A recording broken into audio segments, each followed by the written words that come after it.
I don't like Ivy League schools. I didn't realize there's so many. Long overrated. When did they become overrated? Like, because look, well, hey, Roger, he runs a business, and in that business, he's got a choice between a Harvard grad with a business degree, an MBA from Harvard, or an MBA from, I don't know, Oklahoma University or Oklahoma State. Who are you going to hire? No experience at all, but you have to hire somebody, and you got a choice. You got 2 MBAs, one from Harvard and one from Oklahoma State. Who are you going to hire? You take Harvard. Right? Why? I take Harvard every time. Well, I think a couple of things. One, you look at it's an advanced degree. It's an advanced degree, and when you look at what we know from college, I mean, dude, it's not hard to get a 4-year degree, and it's not hard to get a master's degree. I could tell you, like, my wife's 4-year degree, like, she went to a brick and mortar school, and it was legit, like the hardest thing she'd done. My bachelor's and my master's were both completely worthless. Like, I did them on the weekends watching football. So, but the theory is you went to an Ivy League school, the standards to get in were a lot higher, and they hold you to some threshold as far as what you need to do to graduate. So in theory, you're getting a better product. Well, which is not the case anymore. Yeah. We have a friend who went to a prestigious university, not in the Ivy League, but a prestigious university. And I have tried to pry out of him. And I think part of it is because he's humble. You know who I'm talking about, right? I don't want to name him because it has to do with that. And he listens to the show. And I think he's humble, but I have tried to pry out of him. Why is this school better? Like, I know it's the only one you did your undergrad at, but why is it so prestigious? And he's never really explained it. He said it's definitely a lot different. He said, they kind of just go out and let you do your own thing, and you just study up on a subject, and it's almost like getting a doctorate in every class you're in. You got to be an expert in that particular class. But I don't think that university, which is outside the United States, by the way, you can probably put together which one it is. It's one of the most famous universities in the world. But I don't think Harvard's like that, especially not now. And you said something, you're like, it's harder to get in. Definitely over the past few years, it hasn't been harder to get in. It is if you're Asian.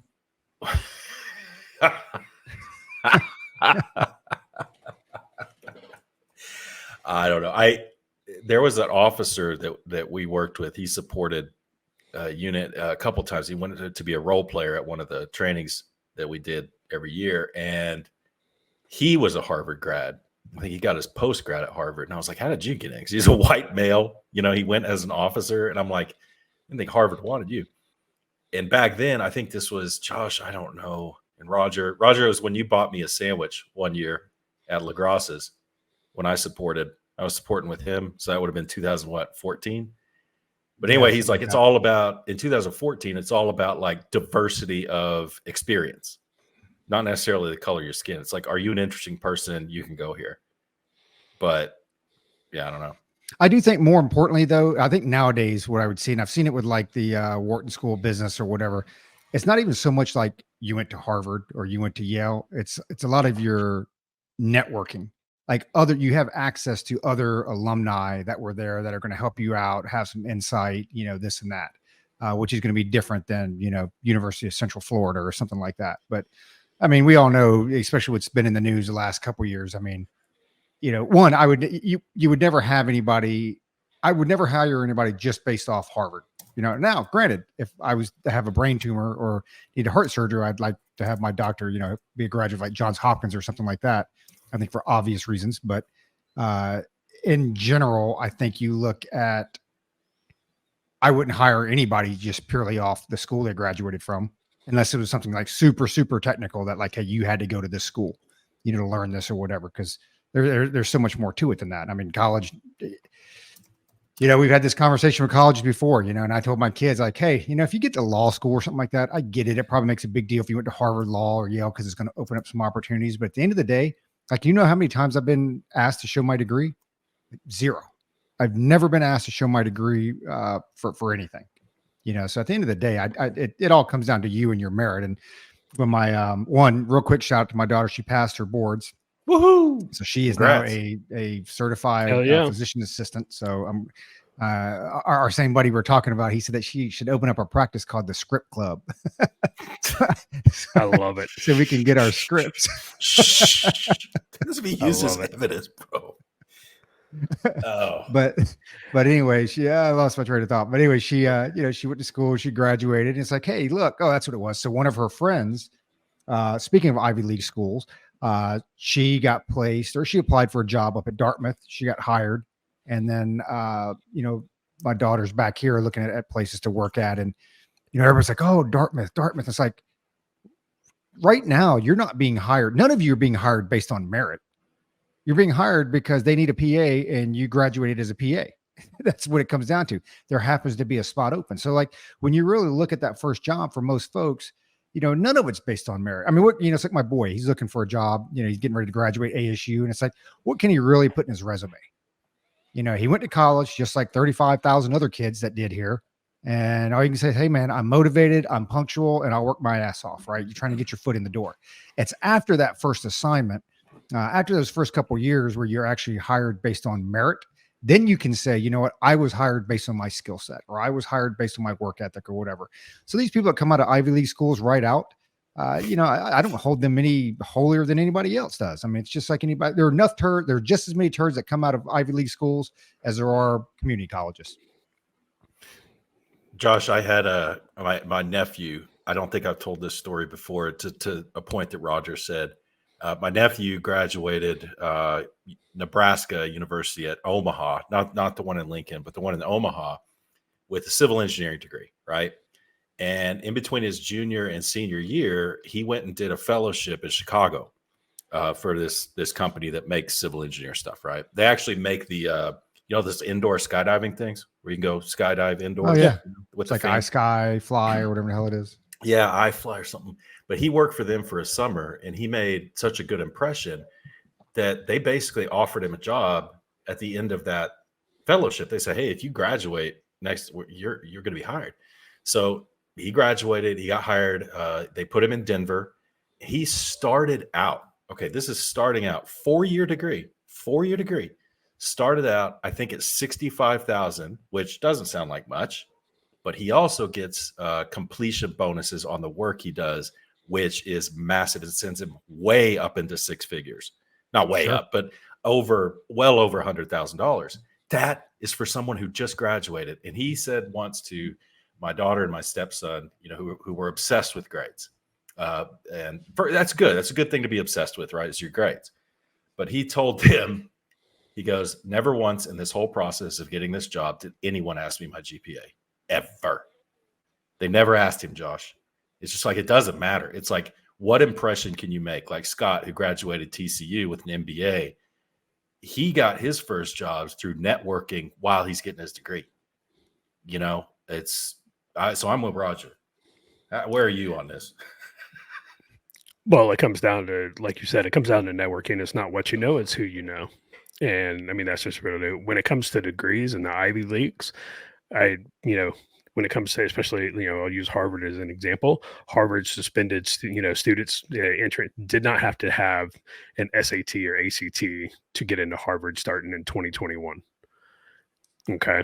So when it comes to somebody operating on me, I don't necessarily want a doctor from Harvard, depending upon when they graduated, or necessarily a lawyer from Harvard, depending upon when they graduated, because Ivy League schools aren't necessarily,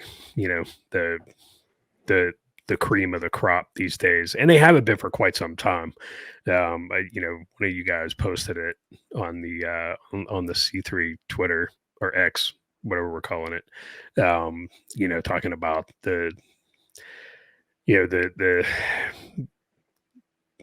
I forget how you couched it, but it was the disconnect between, Ivy League schools and the Ivy League educated and the average Americans. Like, it's on full display right now. That's been on full display we've seen it, maybe not on full display, but we've seen it for the last 20 years, because you take a look at a lot of people in senior military leaders, and you take a look at a lot of influential government leaders who have been educated in Ivy League schools over the last 20, 30 years. It's it makes sense to a lot of us that have been paying attention, or people who haven't been paying attention are like, well, I don't understand why so and so is this way. Well, go back and look at where they were, quote unquote, and say educated, and there's some air quotes around educated, right? More like indoctrinated.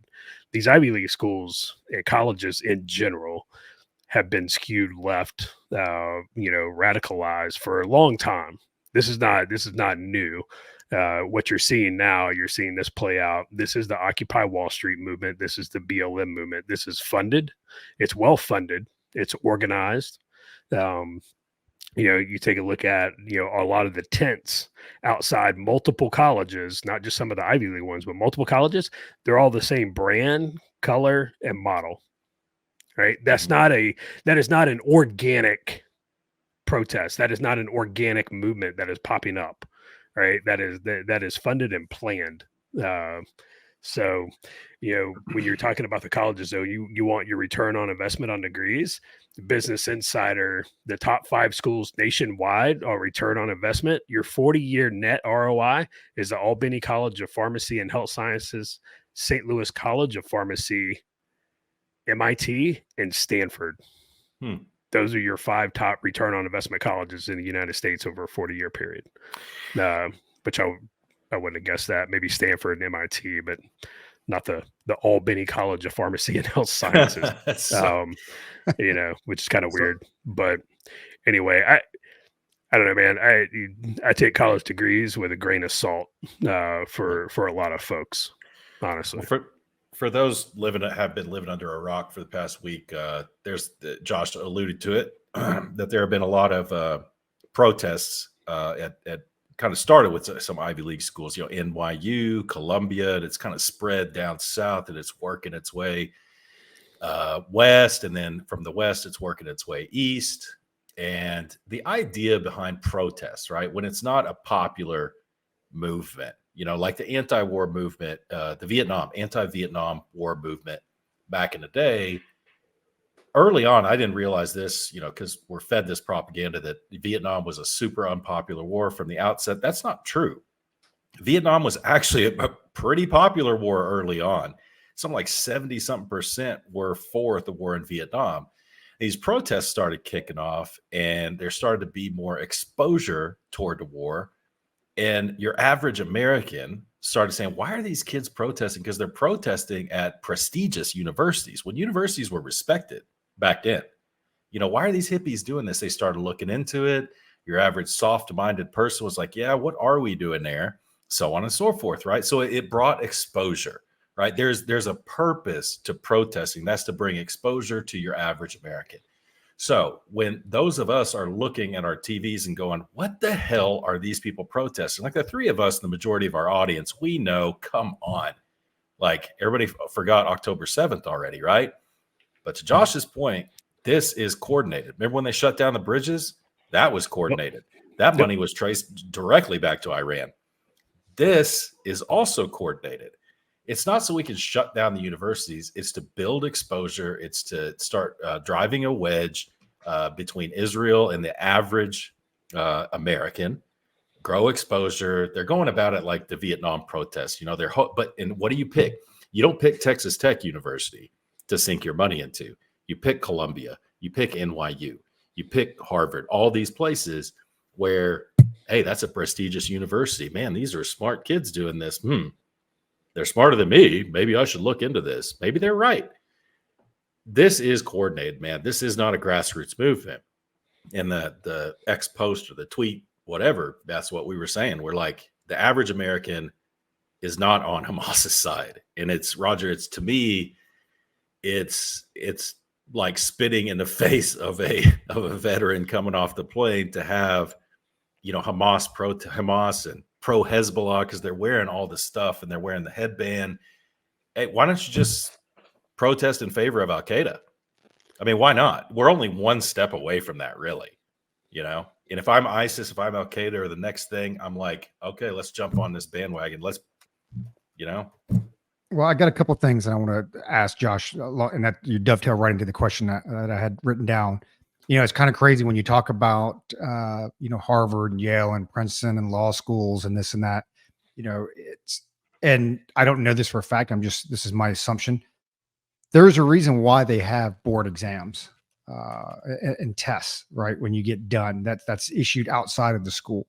And my belief is, and then I'm sure one of the listeners out there can correct me if I'm wrong or whatever, is that it's used as a checks and balance because not every school is the same. They need to make sure that, hey, look, if you're going to have a lawyer represent you as a defense attorney, that lawyer's, been properly trained, properly educated, that can mount a fair defense for you. Same thing with a doctor, right? Hey, just because you graduated Princeton doesn't mean you're a great doctor. You need to pass a board exam or a series of exams to show that you're competent because you've got somebody's life in your hands.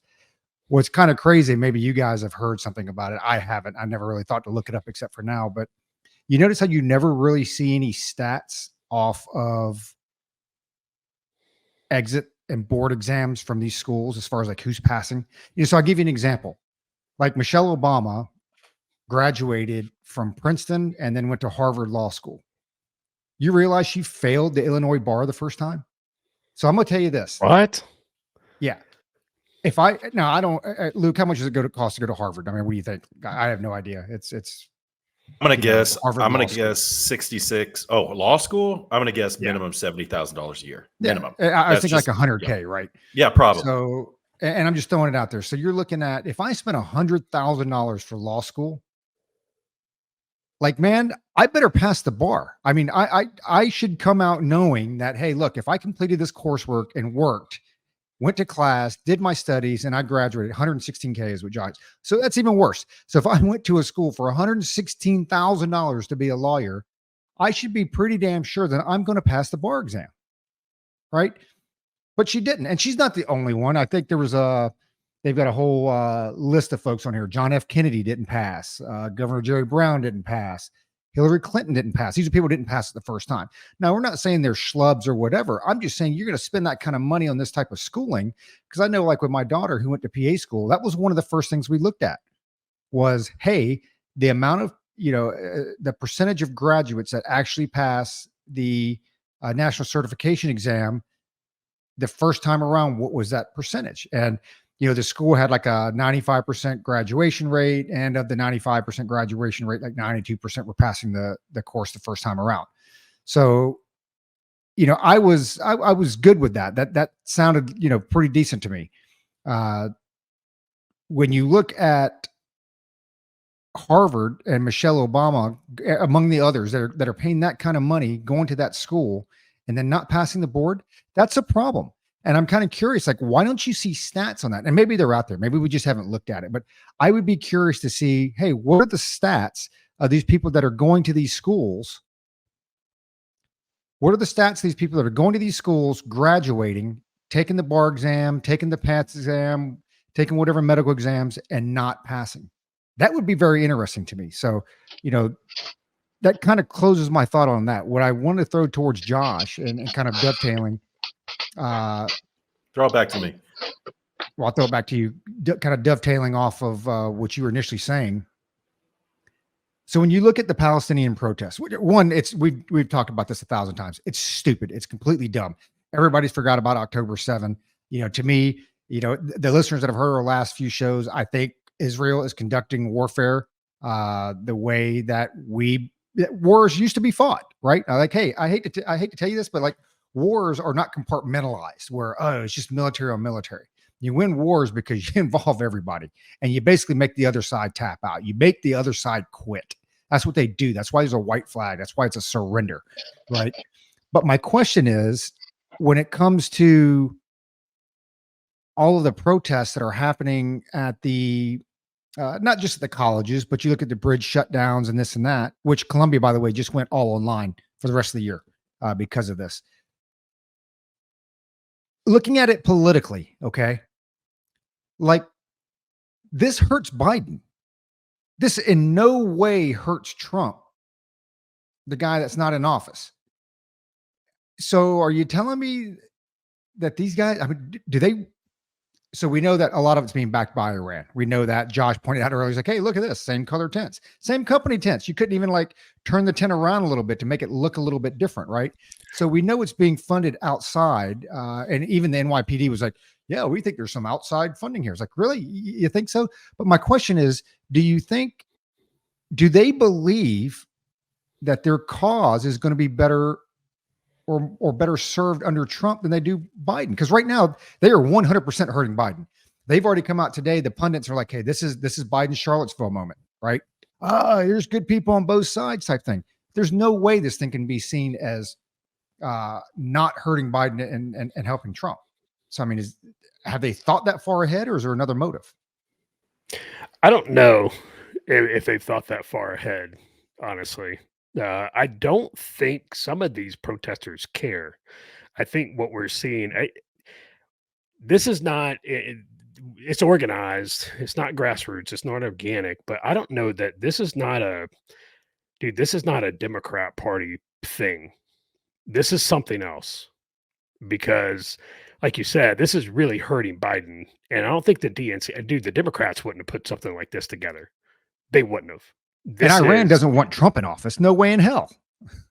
No, they don't want Trump in office. But I think what you're seeing, I don't know if it's coming from the Ilhan Omar. I don't know if it's coming from the squad, lines.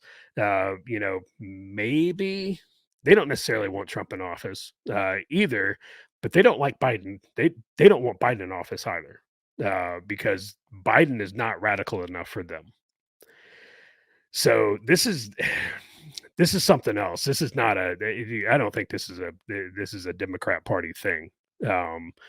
Because if it was, it would have lasted a little bit longer and you wouldn't have had, the police go in there and start ransacking, people at Columbia and NYU and at some of the other colleges and, in the blue cities. They'd let it go.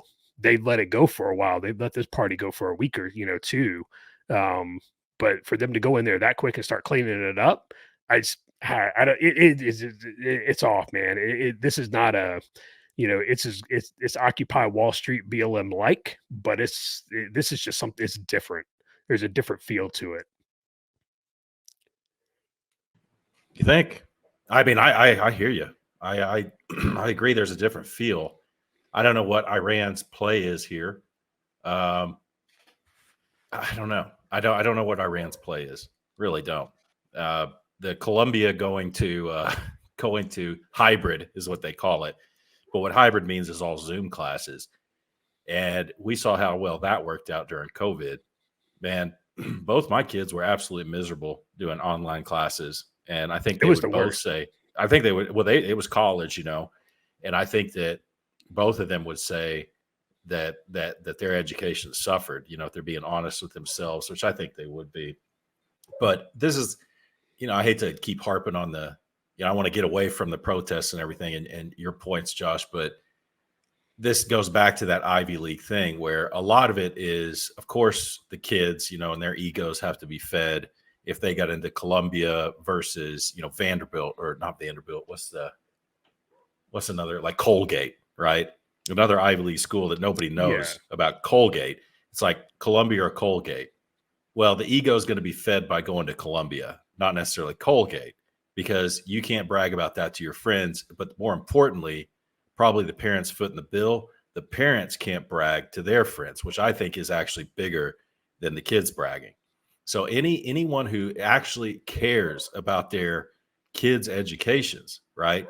At this point, seeing that Columbia shut down and going to hybrid for the rest of the semester, it's like, if you really care about your kids' education, you're going to encourage them and say, no, I'm going to pay for Colgate, not Columbia, because I'm not going to risk your education suffering because you might go hybrid at any point in time because of whatever protest is going to shut the campus down. But no, it won't go like that because these rich people just want to brag to their friends. They don't care about the actual education. They don't care.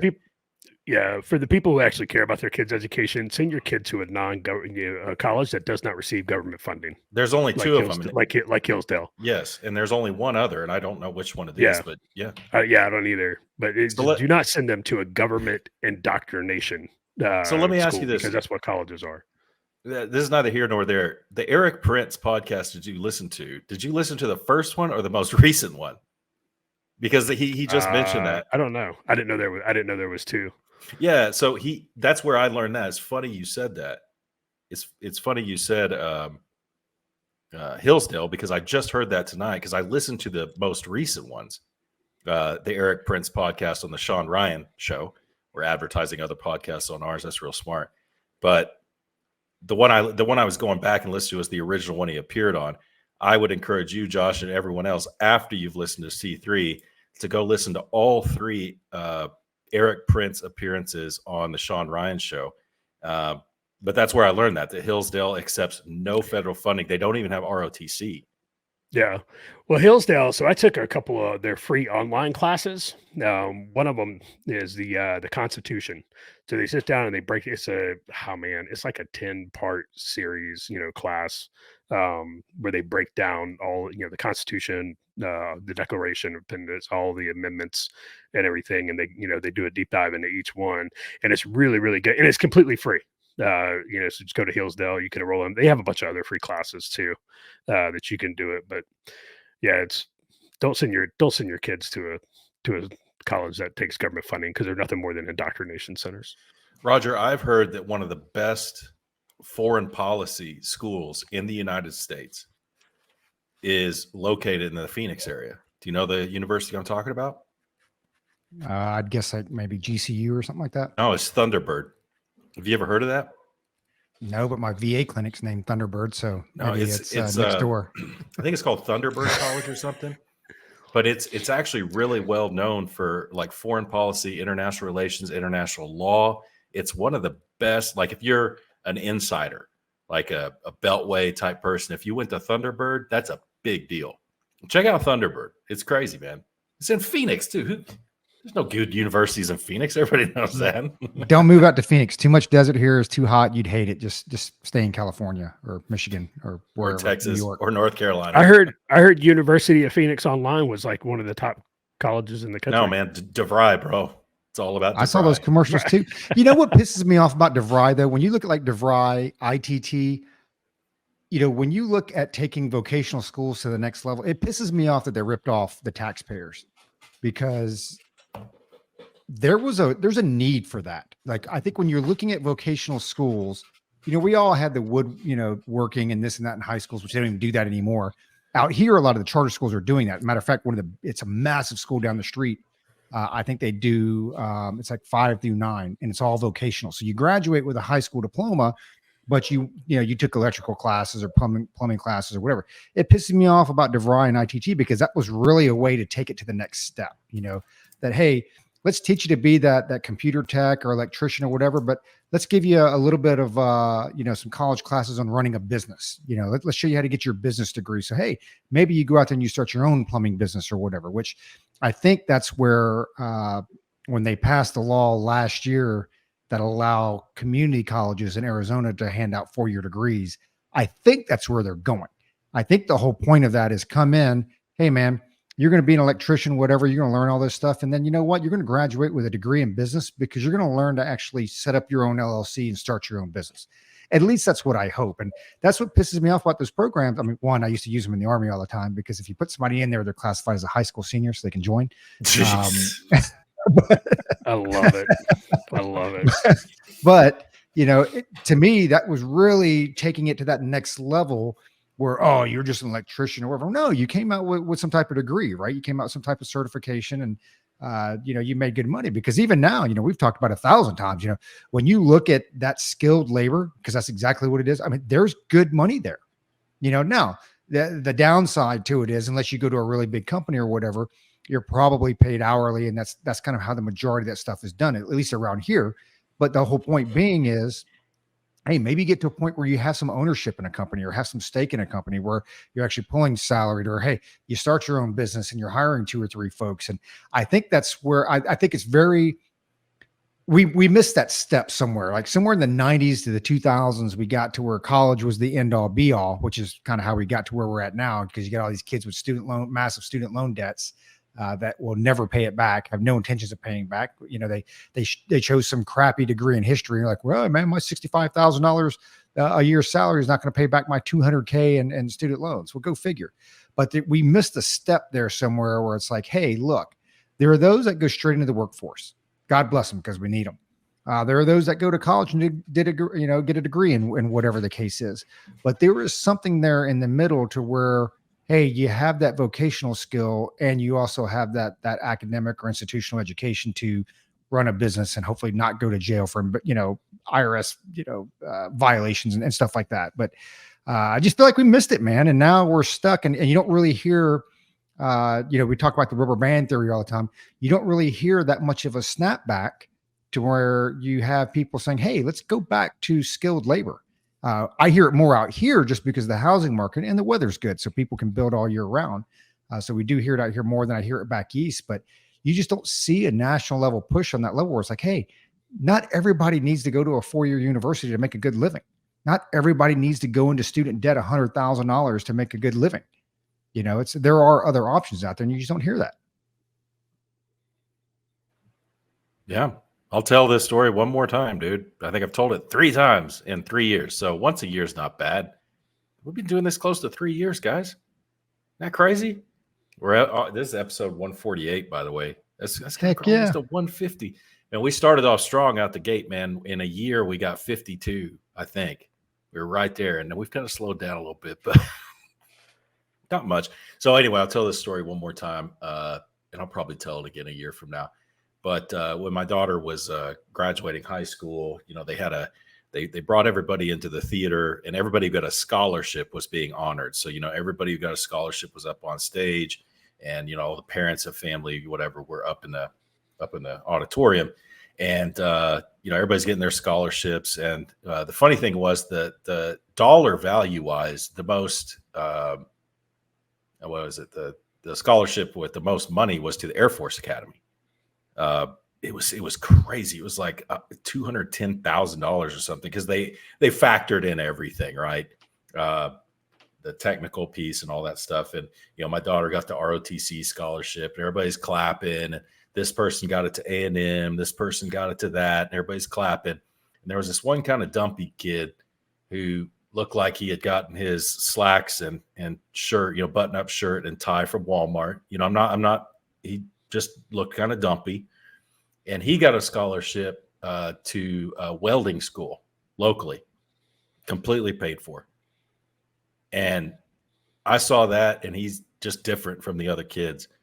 And man, I clapped, and I actually stood up. I stood up and gave him the standing. And we were about midway through the crowd, so a few people kind of stood up behind me. Nobody in front stood up. But I was like, that kid right there, and I told my daughter and my stepson afterwards, I said, that kid right there is going to be ahead of you 10 years from now. 30 years from now, he may not be. But 10 years from now, you're going to be looking at his life wishing you had his life. 10 years from now. 30, maybe not. But he's going to be all right. So, yeah, told that story before, but, that kid's going to be fine. Tell you, man, buddy of mine became an underwater welder, Big money. Commercial diver and underwater welder. Ridiculous money. That's the most dangerous job in the world, isn't it? It's one. I thought that. Yeah, it's up there, man. That's incredibly dangerous. But that dude, that dude makes crazy money. He works a couple months out of the year, and then he travels the rest of the year. And he's like, man, he goes, I could work every month of the year. He's like, but why? He's like, I don't need to. He's like, I do a couple months on oil rigs and, in ports and stuff. And then he just travels the rest of the year. So I could never make that kind of money. I'd be dead off hookers and below at 22. Well, I mean, Can you imagine making that kind of money at like 22 years old? Oh, dude. I mean, think about it. Right. Yeah, I would be dead. I would have went straight tiger blood, like at 22. And like, dude, yeah, I would have had a speedball and wound up like Heath Ledger, in a hotel room with some tubing tied around my arm and a needle stuck in my elbow or something. Did I tell you guys the story about the 33 Tango that I worked? You remember what a 33 Tango was? Yeah. They worked on the turkeys and tilkies. They're electronics yeah. guys. they'd repair them, right? Yeah. And so at my first duty assignment at Fort Carson with the 3rd Armored Cavalry Regiment, we had a company that was a battalion-sized company, and we had everything. We had an ace, we had the SIGINT, we had the HUMINT, CI, everything in one company that supported the entire ACR should you deploy, right? Kind of a joke, but it was very tactical, and we had a 33 Tango. It was a very technical school. Those don't even exist anymore because they can't keep them in the Army. There's a lot of MOSs that have gone away like that. It's just cheaper to hire contractors, right? So this guy went to like 20 months of technical school to learn how to repair these machines and like maintain them and everything. And then he got out, right? He got out, like I was there for a year and he got out. He was a PFC or a specialist. Fast forward to 2005 or 6. I'm landed in Bagram or whatever. No, I was in Bagram Air Base, Afghanistan. And this guy, we were at the airfield for something. And I see this kid.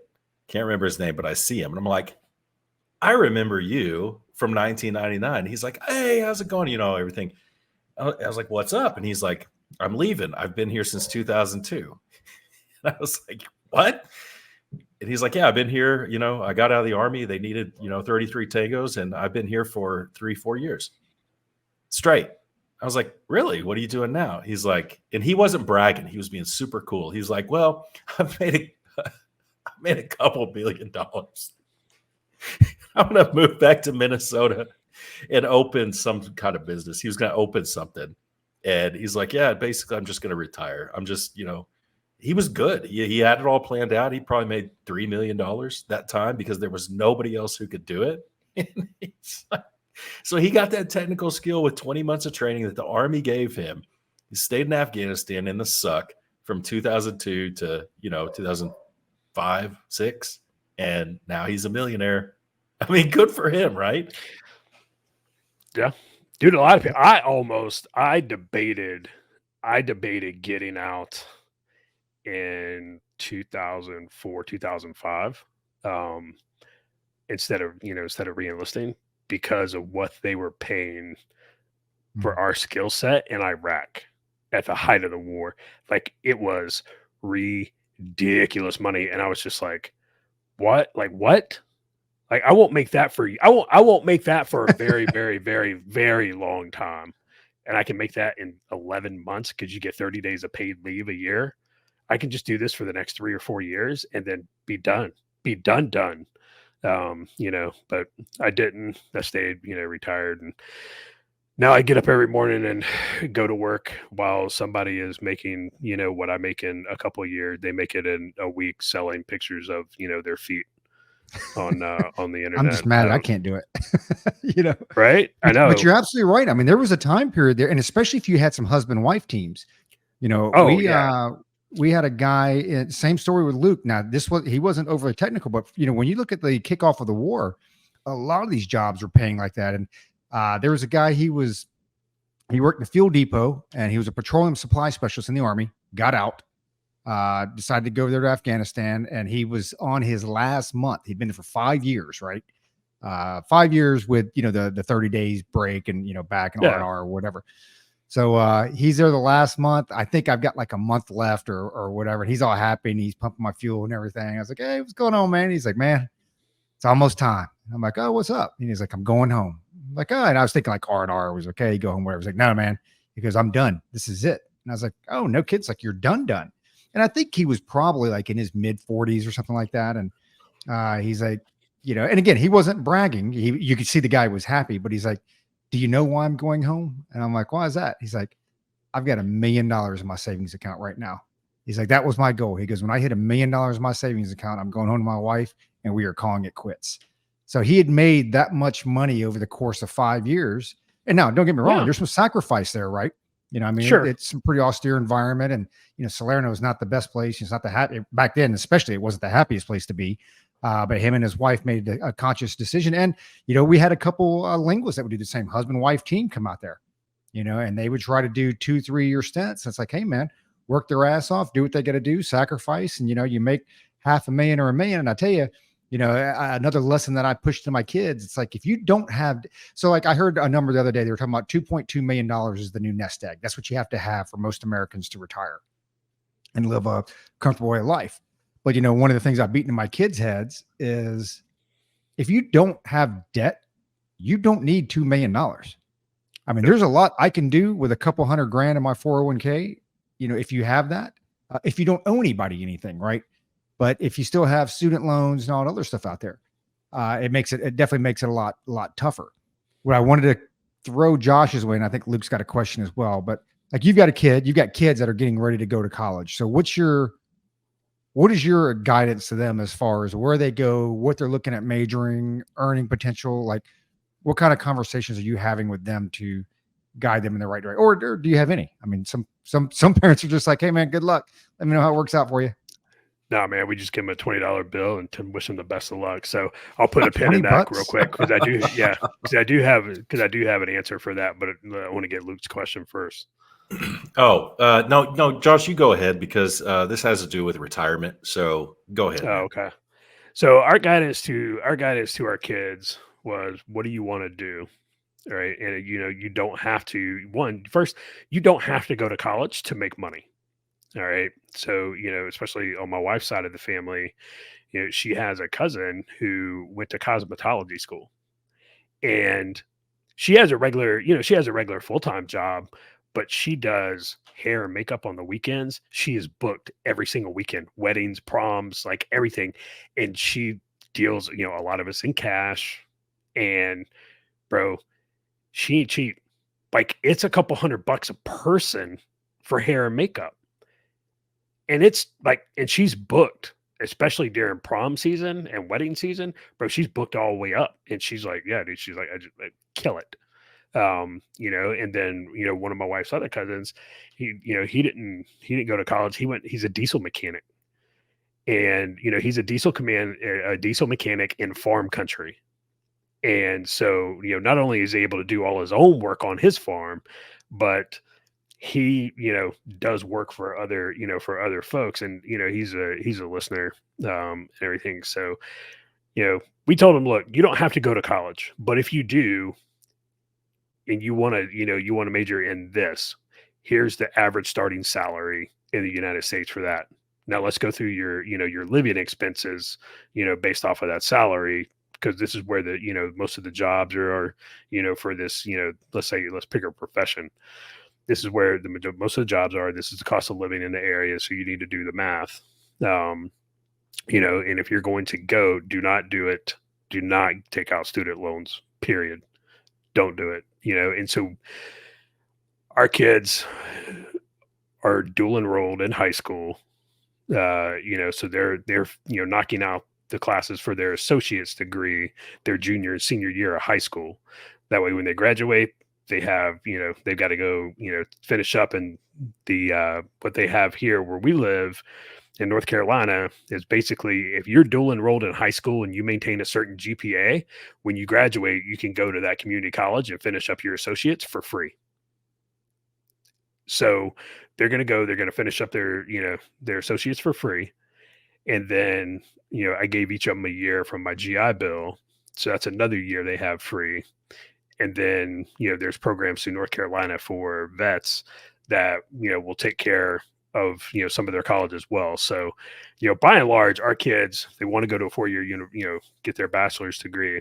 They'll be able to do it debt, damn near debt free. That's what we wanted, because to have college loans. My wife had college loans, and bro, they were around so long. I mean, we were like, we were going to give them a name, like Dave Ramsey said, they were there forever.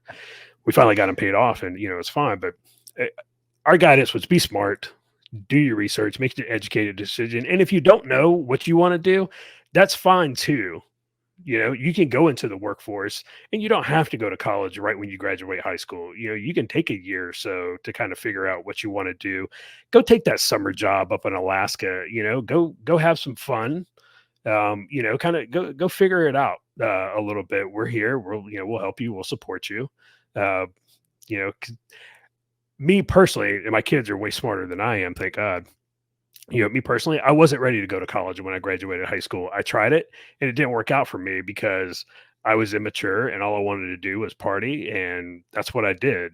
And then next thing you know, like I was, I was going to see people like Roger saying, "Hey, My man. I'll join the army." Yeah, right. I mean, I was a recruiter. I was a recruiter's dream. Scored high on the ASVAB, had a high school diploma and some college, and walked in the recruiting station. And was like, "Hey, I want to join the army." They didn't have to find me. I just walked straight in the door. You know, I would have even so bought you lunch. so that's kind of our advice to to our kids, kind of guide them through. Just be smart about it. Don't be a starving artist.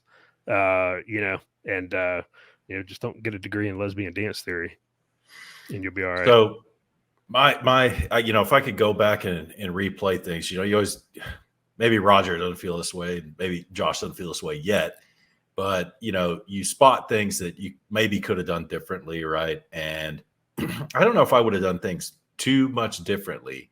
As y'all know, everybody who listens, most people who listen, my daughter, I encouraged her. I'm not like Josh and Roger. I actively encouraged her in high school. You should really follow this route, to go into the Army as an officer. Do your ROTC and do that stuff. And so far, so good. It's worked out for her. She made the 03 list, and not that that's not nothing, but Congrats to her. Well, Yeah, thanks. congratulations. You can congratulate her for like not killing anyone or getting a DUI, because captain is pretty much automatic, but it's still kind of a big deal. You have your kids captain in the Army. It's kind of cool. But she realizes that's kind of an automatic thing. The real challenge is coming forward. But I see her going into the Army as an officer the same way I see that kid who got the welding scholarship, right? It's like even though you're going to be in the suck for a while, if you decide not to make this a career and get out, you're going to be so far ahead of your peers because you have no student loans. You have no debt. Your only debt is your car. I'm actually actively encouraging her to get into debt now by way of mortgage when she moves to Fort Bragg, not Liberty, Fort Bragg. I think she should buy a house and start, because that's what I wish someone would have told me when I was her age, because my parents didn't know. And that's not a fault of my parents. When she's making bank too, compared to what we made at her age. Yeah. I mean, heck yeah. She's making bank compared to what I made, compared to what my parents made at their age. She's not married yet. But either way, you learn, you pass this generational knowledge on. My parents passed me some. I learned some of the stuff the hard way, and I'm trying to pass it on her. So yes, she's after college. So now I'm trying to encourage her. Hey, now you need to get a mortgage. Now you need to start making your money work for you, not just in your TSP. You're not going to be able to do those things you like to do, like go to concerts and travel all over the United States and, do all this stuff you want to do. You're going to be sinking money in. So getting really, really far afield here, but I want to cover what my stepson's doing, so he's, I currently I'm really close to the healthcare field right now in my profession. Well, my job right now, I'm really working in the healthcare field, and almost everyone in this field who's a clinician came out of, well, I'd say 95% came out with student debt. And the folks I work with are in management and senior management, and a lot of them finished paying their debt when they were in their mid-30s, right? But these people are making bank. They're doing okay, and so he's going to get his physical therapy degree, and he's going to go into debt. The deal was, we're going to pay for your undergrad, but we're not paying for postgrad. And it's been a tough thing for him because he's never been in debt, and he realizes how serious that is. But at the same time, he's going into a field, Roger was talking about it today, the medical field, especially for clinicians, you're going to have a job. So he's weighing these things. But at the same time, I was talking about what I'd go back and change maybe. I'm a big fan of what you guys were talking about. I think Josh was talking about the gap year thing. And not just the gap year, the gap 5 years. Because who at 18 years old is mature enough to know what they want to do? Maybe 3% of the population. at 18 years old after graduating high school knows what profession they want to do? Because a job feeds your family, right? A profession feeds your soul. So they don't know what to pick. There's no way they can know. The human brain doesn't even mature until 23, 24. So yeah, like Josh said, man, go work up in Alaska. Go make some serious money. My stepson got to go and work like for 6 months straight, full-time job, and he was making money. He's making some good money. He got to see that. It was like, that's cool, right? There's nothing wrong with that. Nobody. I was lucky enough to know what I wanted to do, and I was the idiot. I was even more of a recruiter's wet dream than Josh, because I had a 4-year degree and I wanted to enlist. And the officer in charge of the detachment was like, "Why do you want to enlist?" He took me to lunch and he's like, "Hey, bro, you need to go OCS." I was like, "Nope, you can't guarantee what I'm going to do." I was such an idiot. I wanted to enlist, but yeah, dude, I'd have got you the combo meal. Josh would just got the sandwich. You'd got the combo meal. Bro, I got a T-shirt and everything. They love me so much. They gave me an Army T-shirt. It was great, and I even brought my boy Scott in. But yeah, I'm a big fan of that gap and go out and explore. But don't go and take a tour of Europe, a backpacking tour of Europe. Go out and live in the real world, like Eric Prince was saying. I had no idea that. And I'm getting to my question, guys. I'm sorry. I'm just blabbering on and on. But Eric Prince was talking. Apparently, his dad was a really hard worker, entrepreneur, and had the Prince Corporation or something like that. And they made stuff for cars, right? And like the little flip down mirror, the flip down mirror where the light comes on. Eric Prince's dad invented that. They had the patent on that. So yeah, they made a ton of money. But the deal was, if you're part of this family, you're not going to come directly into the family business. You're going to have to go out and do something else and then come in. Yeah, pay your dues. So, hey, maybe go out and pay your dues for 3 years or 4 and then go to college. Then when you're a little bit more mature, you see what the world is about, maybe you'll decide not to go at all, But I think that would weed out a lot. But I think we're a long way from a culture shift on that. But to my question, I said I have a question, and this is to both you guys. The nest egg, $2.2 million, Roger. Is that what it was? Yeah, about $2.2 million. So your advice was no debt, which is really good advice. I would assume you're saying unsecured debt because, it's going to be difficult for anyone, especially someone like me who moves around so much, to not have a mortgage when I retire. I will have a mortgage when I retire. That is going to happen. I haven't lived in the same place longer than 6 years in my entire life, I don't think, since high school. But the debt you're going to have when you retire is a mortgage. You're going to have a car, probably. Hopefully you're smart enough to pay off a car or, pay cash every time. But most people are going to have a car. You got your insurance. That's not really debt. You got maintenance. You got gas and things like that. But that's kind of figured in. My question to you guys is, what would be your thoughts on the states saying, if you're over the age of 65 or maybe over the age of 70, you don't have to pay property tax anymore? What would you think about that? I don't think I should have to pay property tax now. You should, because your kids are still in high school and your property tax is funding that school. I'm not saying you should. I'm saying that's the justification. I think it's BS that I have to pay any kind of tax that funds a school because I don't have any kids going here. No, it doesn't even matter. If I go and I pay cash for my car, or if I take out if I finance it, when I pay off my car, why do I have to pay the state every year for my car or my county? Like, why do I have to pay property tax on that? When I pay off my house, why do I have to pay property tax on my house every year after that until I die? It's truly never your property. If you think about it, it's never your property because you're always paying tax on it.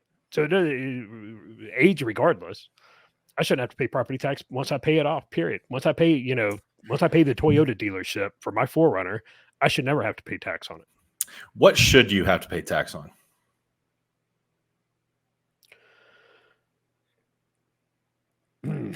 Not a lot. Nothing. Yeah, Well, I mean, and here's the thing. Like, so okay, so yeah, I have school age kids right now, and so I'm okay with funding. I'm okay with funding the schools that they attend. But why should I have to pay school? Why should I have to pay taxes, to support that school after my kids graduate? exactly. That's what I'm asking. Why? Yeah, I'm in the same boat. I'm paying tax for a school that is crappy. Number one, it's not great, and I don't have any kids there. I don't care, dude. Maybe call me a jerk off or whatever you want to call me, because I'm always the one preaching about, oh, we need to bring our communities together and stuff like that. But dude, I don't care about the people that live down the street who have their kids going to the school over there. They should have a higher tax rate. I don't have any kids in that school. I don't care. I maybe am I a jerk for thinking that, Roger? No, I don't the think I should. problem is the government, they have their cake and they're eating it too, right? And so, I mean, we can go down the road of taxes in general, whatever.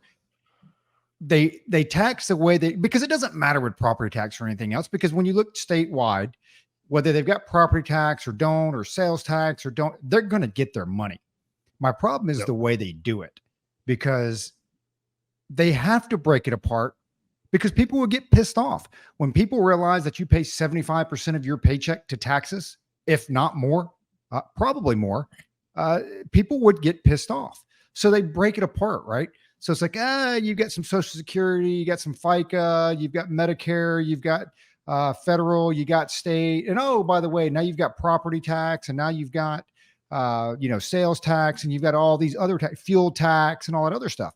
So you pay I would be a fan, and there's a lot more that you'd have to do to this. Dude, just take it all out at once, right? Give me my paycheck, make me go to the irs.gov website and say, okay, I got paid X amount of dollars. And oh, by the way, you acknowledge that you were paying X amount of dollars to tax, and be done with the taxes. That's it. And in my opinion, the federal government should hand down a tax bill to the states based on the number of representatives you have in the House of Representatives, and that is the state's share, right? And the state determines how they want to collect that. They do it through their state income tax, because there should be no federal income tax. State income tax, if they want to use property tax, if they want to use, because ideally the state would just say, okay, here's the amount that we owe. This is what it takes for us to run our state. So you know what? Hey, Luke, out of your paycheck, we're taking 62%. That's what we got. But you never pay another tax ever. That's it. That's an easier pill for me to swallow versus everybody. It's death by 1,000 cuts. We actually need to work it out one day on how much money you actually have left over. But that goes back to the whole reason why they have, EFT and all that stuff anyway, because people don't know what they pay in taxes, because it's just gone. Nobody, everybody thinks they know their salary. No, you don't know your salary. I mean, you know what's on the piece of paper with the company that you're with that says what you make, but that's not what you bring home. Most of us know that, oh, you know what? After the 2 weeks, I've got $1,800. That's nowhere close to what my salary is. Right. Yeah. But they tax you across the board. So I would rather, it's like, hey, take that federal tax bill, or that federal funding that you need, break that up to the states. States, you determine how you want to do that. Now, if you want to say there's no state income tax, I'm fine with that, because what's the state going to do? You're going to have higher property tax. You'll have sales tax. I don't have an issue with the consumer tax. I have an issue with the consumer tax when that's piled on top of the mandatory tax that they're already taking out. If you wanted to go straight consumer tax, I'm good with that. Hey guys, this is what we're going to do. Sales tax is 25% across the board. Okay. Because if you do that, then you shouldn't be taking out income tax, and I shouldn't be paying a property tax or anything else. I mean, I hate the fact that it's like, hey, just give me the one bill as opposed to just taxing me on everything. Right. I think if they did that, Josh, I think if they did that, where it's like they take it all out, you just at once. People would lose their minds. You might have your Tea Party moment, but here, Josh, it's like this. 100%. Does it sound familiar? The IRS tells me every year, the IRS is like, hey, it's tax season. And I'm like, hey, what do I owe? And they said, oh, you have to do the math on that. And I'm like, well, okay, but my math's not so good. What if I overpay? And the IRS is like, oh, we're going to keep that interest free until next year. Then you'll find out. And it's like, well, what if I underpay by accident because my math isn't that great? They're like, well, you'll go to jail, but first we're going to give you some fines. So I'm like, so you don't know how much I owe? And the IRS is like, we know exactly how much you owe.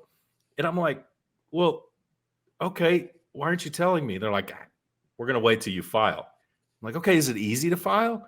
They're like, no. It's incredibly hard. You're probably gonna have to hire somebody to do that, which is a hidden tax, by the way. And I'm like, well, what if I make mistakes? What if my accountant makes mistakes? And they're like, well, you're gonna go to jail. It's just like I get incredibly upset this time of year, as you guys do too. And I think Roger does his taxes a little differently than we do ours. But it's infuriating. And I'm with you, Josh. It's like, we started a revolution. You finish it. We started a revolution. Go ahead. We started a revolution over a 3% tax on tea. And here we are now as a society saying to each other, a 30% flat tax doesn't sound that bad. Like that's palatable. And you're like, are you insane? Are you out of your mind? If I were king for a day, one, there would be no taxes. But if there had to be, if there were, everybody would write a monthly check for the taxes that they owe for that month. And election day, federal election day, would be April 16th. Because people, I'm telling you right now, there would be a whole different tune. It'd be President Rand Paul. It'd be President Rand Paul, and they'd repeal the amendment, and he'd be president for life. Dude, the Commerce Clause, dude, the Commerce Clause has been abused more than Tina Turner. I mean, that thing has been beaten black and blue by elected officials at every level. Because you think about, we call them, they're permits, right? You got to get a permit for that from your county. That's a tax. That's all it is. When we lived in Maryland, oh, you want to put up a 6-foot privacy fence? You're going to do it yourself? Well, you got to go get a permit from the county that says you can do that. Oh, was that permit free? No, man, that permit is $75. Oh, so I got to go pay $75 just so I can get a Mother May I to put up a fence? Like, you crazy? Oh, you have to register your pet with the county. Okay, well, is that free? No, that's $15. Well, why do I have to register my pet with the county? Well, because the county provides, animal control services. Well, I don't need animal control services. Well, it doesn't matter. You still got to register your pet. And if we find out you have a pet that's not registered, well, then that's a fine. And then you have to register it. Well, it's not a fine, it's a tax. Right? It's just everywhere you turn, we're being taxed. And people are like fine with it. And the people who are screaming their fair share and stuff like that, they do their taxes on a 1040 EZ. And most of them don't pay taxes to begin with. Because they don't make the cut line to pay taxes. Or they're like Trump, like Elizabeth Warren, and these folks are like, yeah, we're going to make the rich pay their taxes, right? The three of us and the majority of these people in the audience, and that I'm talking about everybody, right? Including my good friend who just closed on a house.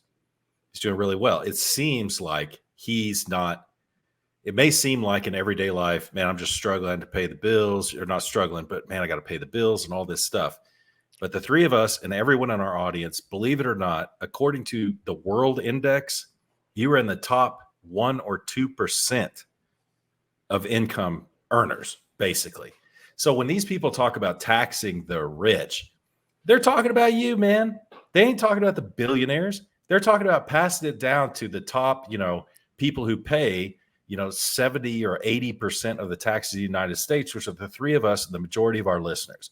So tax the rich. Yeah, I'm with you, Josh. Yeah. A lot of these morons, who are protesting on Ivy League, campuses, maybe not Ivy League, but, college liberals, they're going to be filing on 1040 EZ until they're 38 years old, right? Talking about tax the rich, pay their fair share. I get upset about this. And that's why everybody hates Trump so bad. Because you remember, when he was debating Hillary Clinton, Roger, yep, when they said, well, how did you pay this tax rate, Mr. Trump? And he's like, because I can afford to pay the accountants. I can afford to pay all these people, and I can afford to find the loopholes. You're telling me I shouldn't have found the loopholes? See, someone like Elizabeth Warren is talking out both sides of her face because she is able to find the loopholes and pay that. So some people are willing to pay more taxes, I'm using air quotes, to pay more taxes because they know they can find the loopholes. Well, what it does is it comes down to us. It kills us. You know what that does? It kills the middle class. That's what it does. It's just, I've had it, dude. I've had it. Here's the other thing that Trump said, jumping in here in that debate with Hillary Clinton, and this is what made him a star in 2016. The Elizabeth Warrens and the Hillary Clintons, guess what? Not only are you wealthy enough to, find all those tax shelters, to pay people to find you tax shelters, but you were members of Congress. You had the power and the authority to rewrite the tax code, but you didn't. Why didn't you? And you control the majority and the White House at certain points, but you didn't rewrite the tax code. Why? Because your donors, those people you rely on for money for your campaigns, would have abandoned you. That's why. Yeah, they want to tax the rich, but they don't mean themselves. They don't mean themselves. They could change it, dude. They could change it tomorrow. It's never going to get fixed. But they're not going to do it.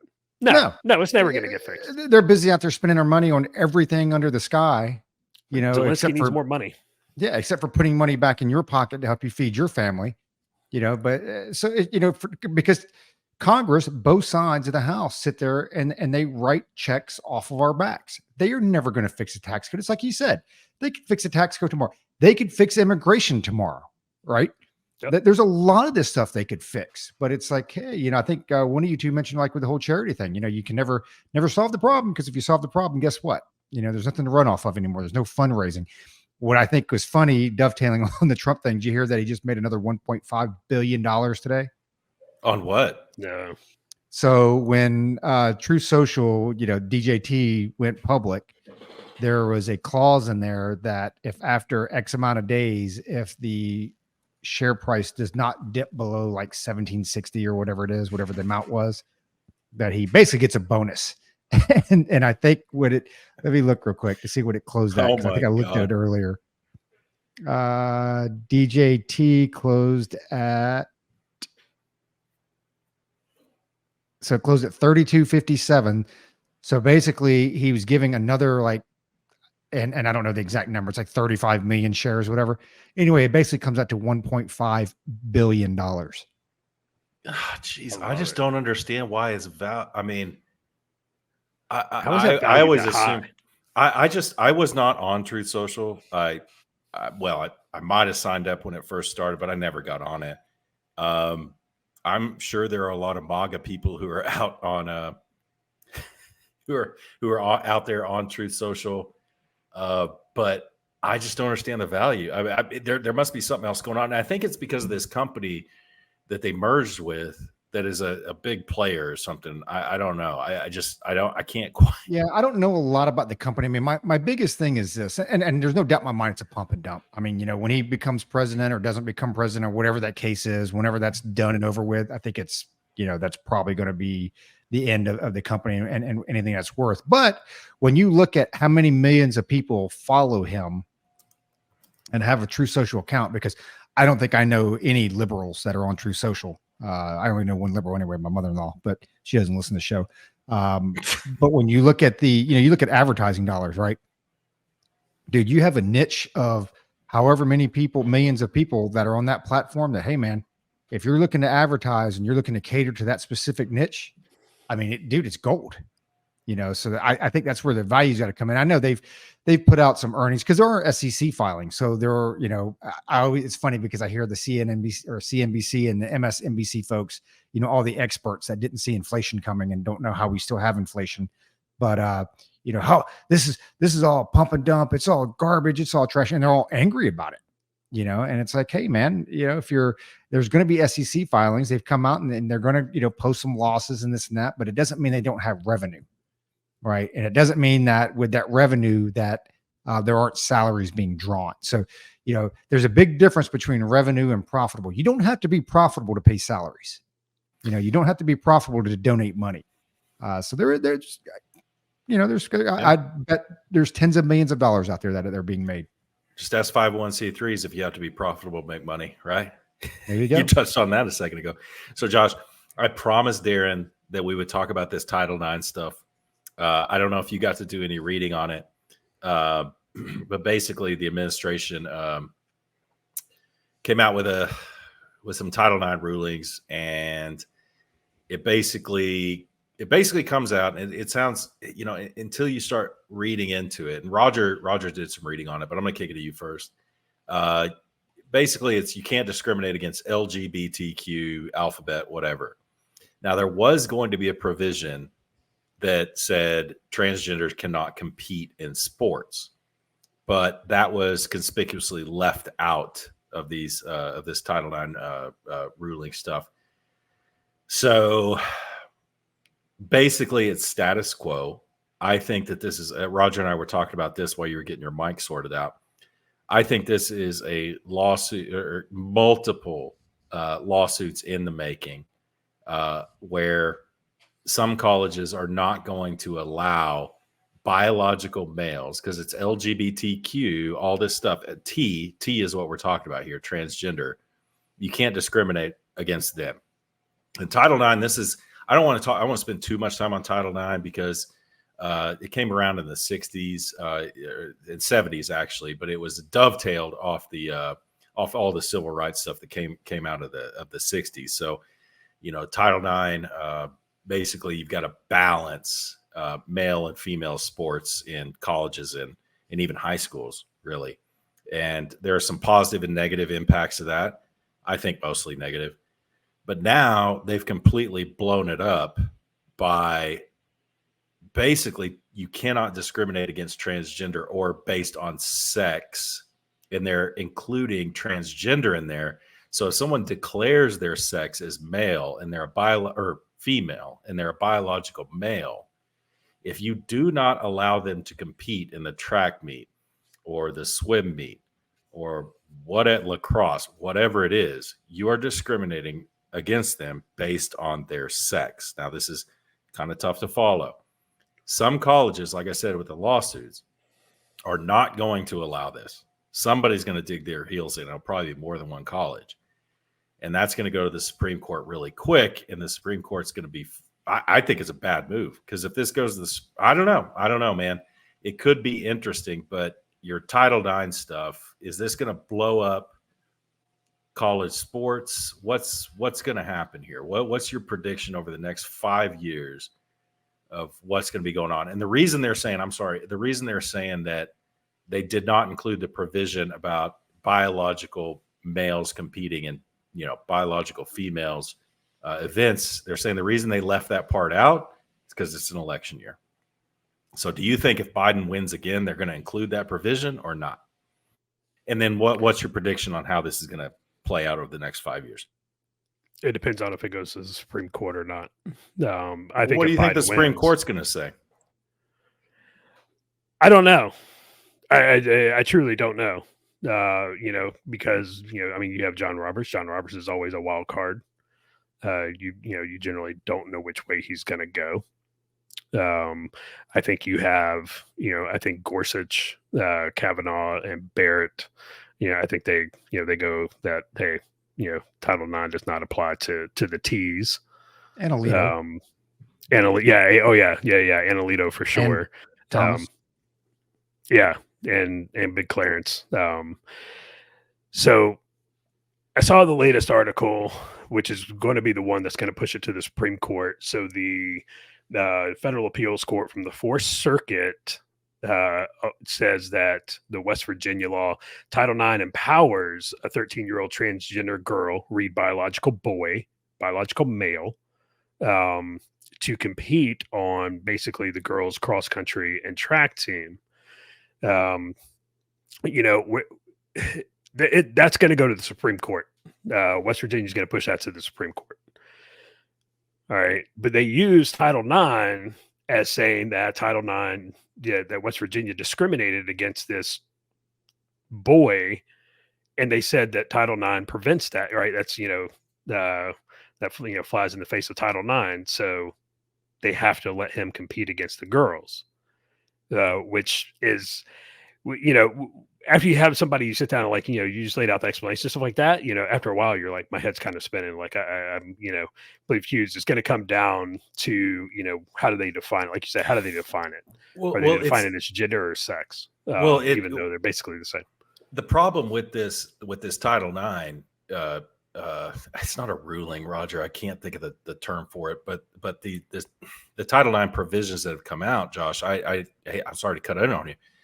The problem is they are allowing a very subjective definition of what sex is, right? Right. So that lies with the actual person. So, it's so ridiculous that we have to back up and actually try to define this stuff and wrap our heads around it. Because like you said, my head starts swimming. The problem is, say it again. The problem is you're letting the individual define what their sex is, what their biological sex is. You're allowing them to do that, right? That's the problem. Yeah, it's a huge problem. It's a huge problem, and it's not just this. It's not just this. This case, which is BPJ versus West Virginia Board of Education. West Virginia had the Save Women's Sports Act, and this 13-year-old boy who can't win against other biological males because he's mediocre and he doesn't want to put in the work, to win against other, kids, boys his age, decides he's going to go compete with the girls because he can win. And he's been beating a lot of girls. So this is not just a court problem to fix, though. I'm to the point to where, women, until you stand up to this nonsense, this is going to keep happening. And everything that, Women's Lib started out for is all going to be gone. So women, you need to get off your ass. And you need to start boycotting this stuff. You have got to start speaking out against this. And, as a dad of $3, like I tell my kids all the time, like, hey, you know what? If you don't want men in your space and dominating your space, you have to be vocal about that. You have to stand up for it. Because if you're just going to sit there and take it, after a while, I just can't feel sorry for you. If I had it my way, all transgenders, we would open up the mental institutions and we would put them in there because that's where transgender people belong, because they have a mental disorder and they should be locked up and they should be medicated so they can have, they can live in whatever little world they want to live in, away from society, and stop stop messing it up and stop destroying, women's sports. It's just, it's absolutely insane to me that, Back to the Future, we were supposed to have hoverboards, flying cars, and shit like that. And now we're trying to figure out, like, well, little Timmy at 5 years old thinks he's a girl, so we're just gonna let him be a girl. Dude, when I was 4 years old, I thought I was a Tonka truck. I mean, I'm kind of shaped like a Tonka truck now, but that doesn't make me a effing Tonka truck. So, Roger, we talked about this, and this is to both you guys. We talked about women's college basketball and how it's sloppy and it's slower, but you still have that competitive aspect. Sucks. And when you have a Caitlin Clark, it becomes interesting and things like that. You've got some daughters in your life, Roger. Josh does too. I do too. I do think that it's important for them to have a space to compete. Absolutely, it's important for them to have a space to compete. It may not be as exciting to watch, but that's kind of going to be the struggle with girls. Because I was thinking about, while Josh was talking, I was like, my daughter swam and ran cross country in high school, and if there was a boy from another school who was going to compete in her cross country event, and I talked to my daughter and I was like, hey, I don't think you should compete against this because it's not fair, right? She would still want to compete because she knows that boy's going to win, but she wants to compete against the other. I was going to say something like that, Joe. She would want to compete against the other girls, right? She knows who's going to win, but I just think that's cheating it a little bit. And just the whole reason for Title IX was to give them a shot to be able to compete. But, if this is all market driven, to your point, Josh, if this is all market driven, which is like, of course, the men's football team should have more money should have more money going into it. Look at for those of you watching YouTube, look at the little crawler right there. But if it's all market driven and more money is going to go into, college football, cool, because that makes money for the university. So let's apply that to like the WNBA and, even the NCAA basketball. Bro, I would pay cash money on a pay-per-view to watch, like, not LeBron James, whoever. Yes, LeBron James, whoever. You take the worst NBA basketball player to compete against the WNBA. I'd pay money to watch that for the first couple of games. It'll be great. The thing with it, if we're going to take Title IX and throw it into the fire, then why have women's sports to begin with? You just have the team. That's it.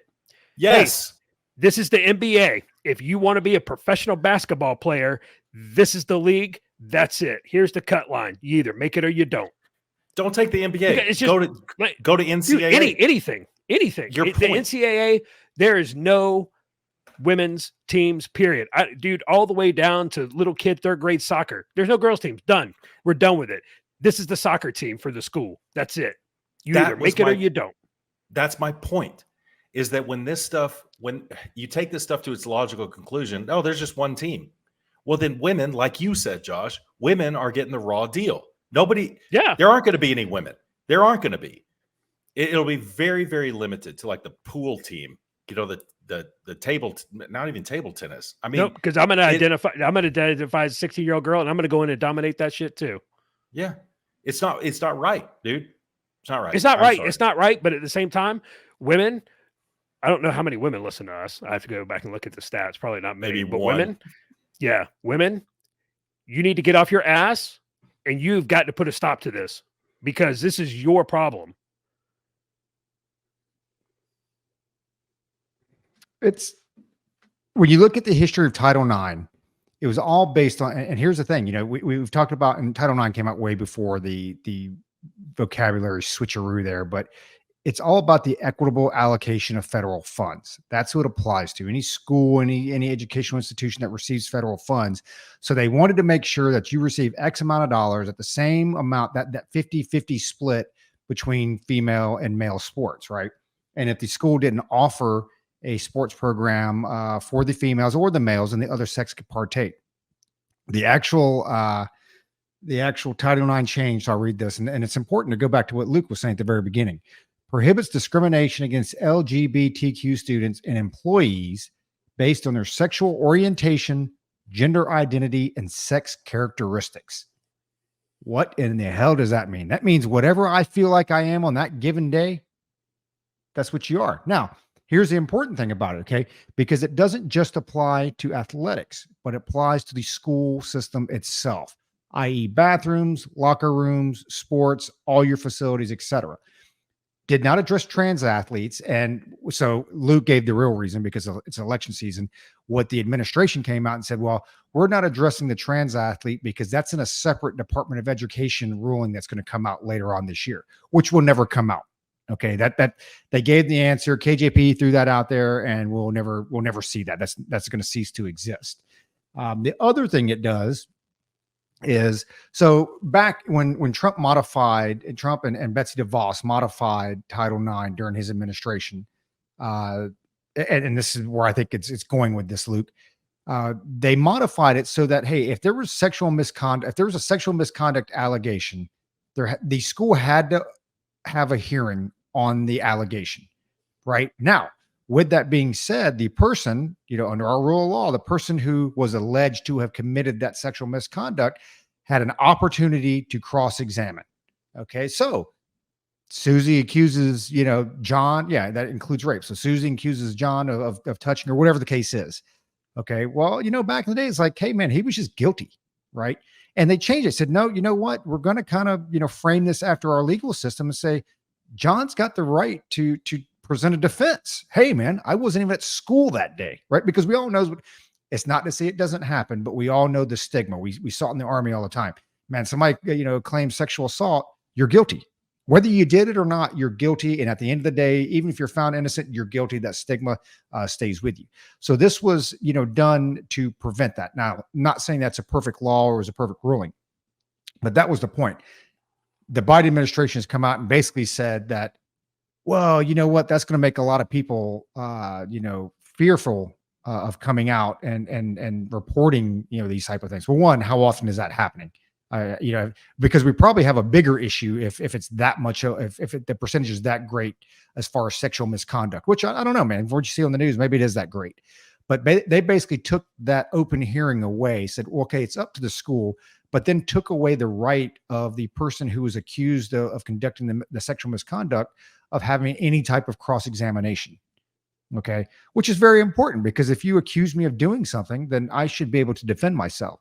So basically the school districts will be able to arbitrarily rule and eventually punish, which could go to lawsuits, right? So now you have a civil suit that, what are they going to pull as evidence? You're going to put, hey, you know what? School had a hearing. This was presented. You can kind of see where this goes. I will tell you, when it looks, Luke asked, where does this go in the next 5 years? And let's say that, Biden wins this election. Do they come back and do they address the trends? I don't think they do. And I'll tell you this, here's the reality of it. After this election, the left will not care about this issue. That's a fact. It doesn't matter whether the left wins or whether the left loses as far as the election goes. Let's say Trump becomes president. Obviously, it's dead in the water. If Biden wins, he can't serve another term. They will not give a crap. Okay. He is pandering for votes. I mean, it's everything that he's done, right? Everything that the guy has done is he's pandering for votes. And so once November comes and goes, regardless of what happens, you won't hear another word out of his administration, especially if he wins. You won't hear it. They won't care. I don't know.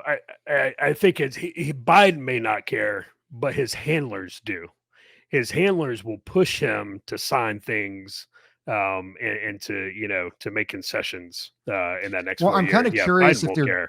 I'm kind of curious, along with the abortion issue, some of the motivations behind it is just to fire the base up for the election, because whether you see it as right or wrong, the way they frame it is you're taking away rights. Okay. Because now we get to the morality of it.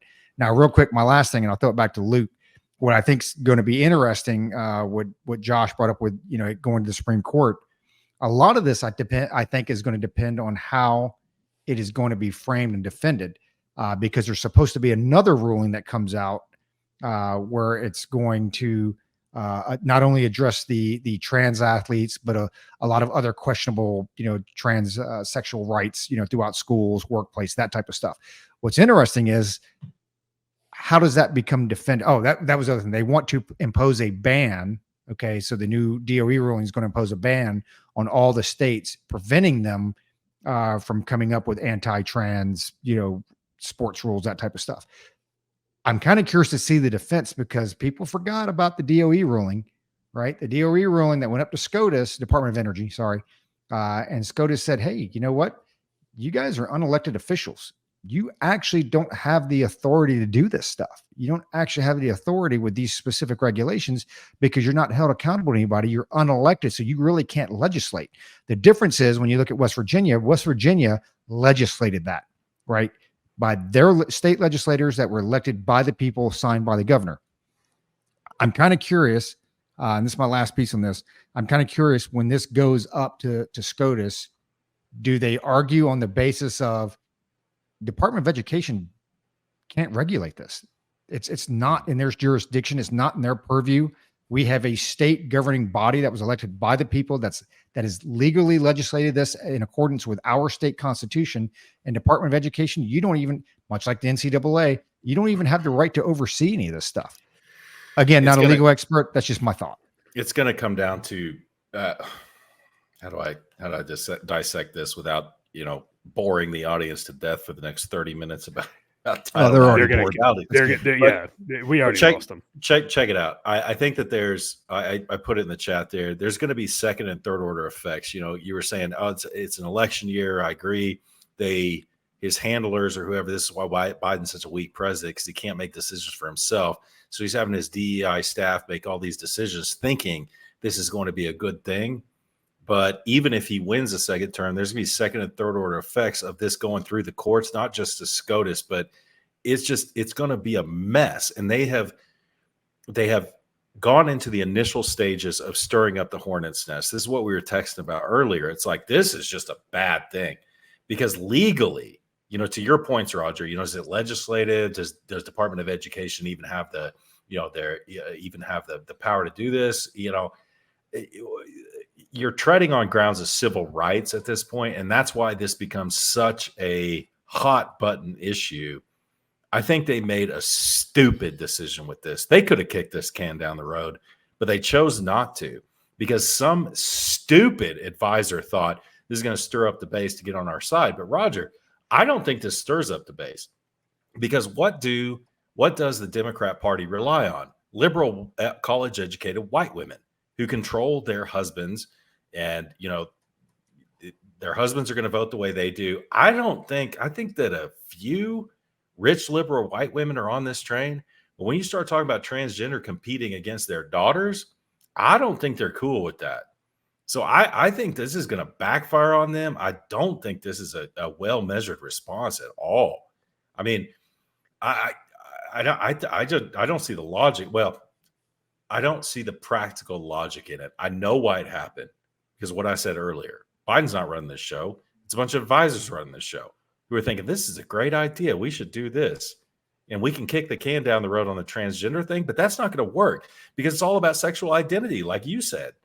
So they might as well, they should have put that transgender thing in there and just gone ahead, because I'm telling you, the base, the majority, like we're saying, there's this disconnect. The majority of Americans are not on board with this. They're not. I don't care how long they voted Democrat. They're not cool with their daughters competing against a boy, especially if it's a contact sport. So Josh is shaking his head. Dude, I know. I don't know.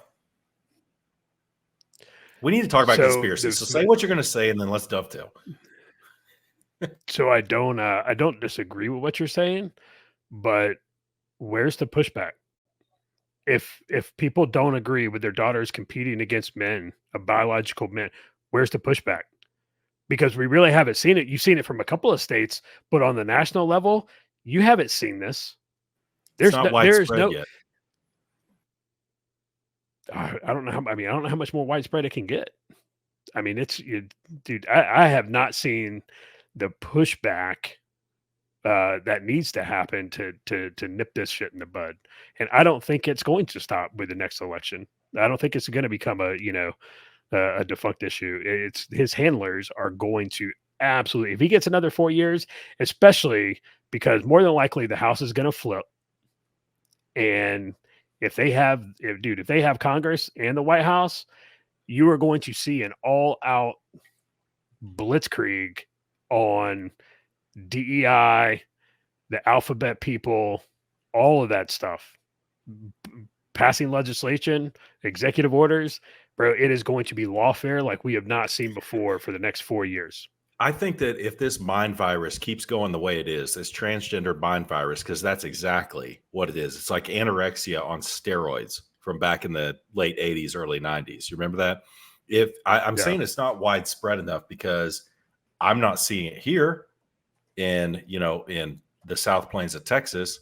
You're probably not seeing it there where you are. But if this mind virus keeps going, 19 states with transgender sports fans. Wow, that's Roger. I didn't know that. Yeah, that's more. That's gonna be in the courts too. Either way, I think that we're seeing stuff. You see the videos on X or whatever video platform you're on about a biological male blowing the brakes off in a 100-meter dash or a 200-meter or the shot put or whatever. I think that those are viral video moments. I don't think that's hitting the grassroots yet. I think this mind virus keeps going and it starts hitting the grassroots. You're going to see some serious blowback. That's my point. I don't think it's happening everywhere. I think, once it starts impacting Joe and Jane Sixpack, who have voted Democrat because they don't like Orange Man, and their daughter is getting beat up in a wrestling match, maybe her neck broken, that's what we should look for, is injuries, like serious injuries. Nah, they'll still vote Democrat. They'll maybe 81 million will. 81. So conspiracy theories. We were speaking of 81 million.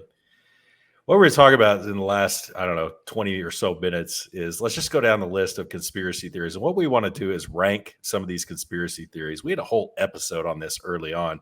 It was a lot of fun. And we've sit here and talk politics for so long, but we wanted to rank conspiracy theories. And let's just go with a list of 1 to 5. Okay. 1 would be that's the most ridiculous thing ever. And I'm just going to throw one out there. It's like the flat earth. I would call that a 1. Personally, it's like, come on, you got to be a complete moron. You've got to be totally infected with propaganda to believe that the earth is actually flat, and you really got to jump out. There's no logic involved. So 1 is just a ridiculous conspiracy theory. You'd be a fool to believe it. You'd be a fool to follow it. And 5 would be something like, I don't want to say, did Epstein kill himself, but something like that, right? Epstein didn't kill himself. I think that's close to a 5. I would almost call that a 4. But if we could think of a conspiracy theory, like conspiracy theories that have come true, that would be like a 5,